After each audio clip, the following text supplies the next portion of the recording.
مولا هیبت الله خونزاده د بلخ ولایت مزار ښار ته تللی دی. په سلامونو مو هرکلی کوم د AFG نیوز چینل درنو لیدونکو. سلام، ستړي مه شئ، وخت مو په خیر. پام راګرځوم د دې ساعت مهم خبر ته او په سر کې یادونه کوم ملګرو که مو چینل نوي سبسکرایب کړی د مهمو خبرونو لپاره در سره AFG نیوز چینل په درنښت سره سبسکرایب کړئ.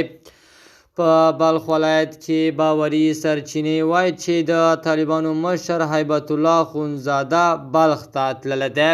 سرچینو اشتیسو ورځپاڼې ته ویلي چې مولا هیبت الله خونزاده د یکشنبې په سهار مهال بلخ ولایت په مزار ښار کې لیدل شوی دی. د سرچینو په وینا نوموړي لومړی دغه ولایت جهادي مدرسې ته تللی او په خبره نږدې 10 دقیقې وینا یې کړې هم ده.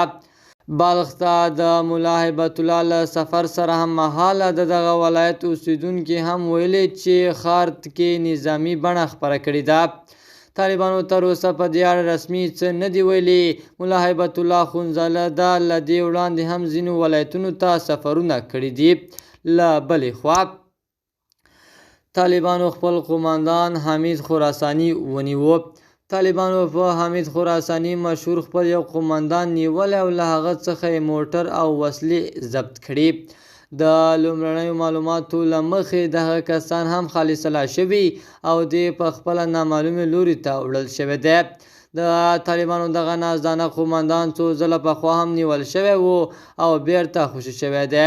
طالبانو هغه ته پراخ امکانات لکه موټر، لسګونه وسلوال او پیسې ورکوي او تازه څه موده وړاندې 4م واده هم کړی و. د AFG نیوز چینل درنو لیدونکو، دا و زموږ د دې ساعت چمتو شوی خبر. د نورو مهمو خبرونو لپاره در سره AFG نیوز چینل په درنښت سره سبسکرایب کړئ. تر بیا ښې چارې، د الله په امان.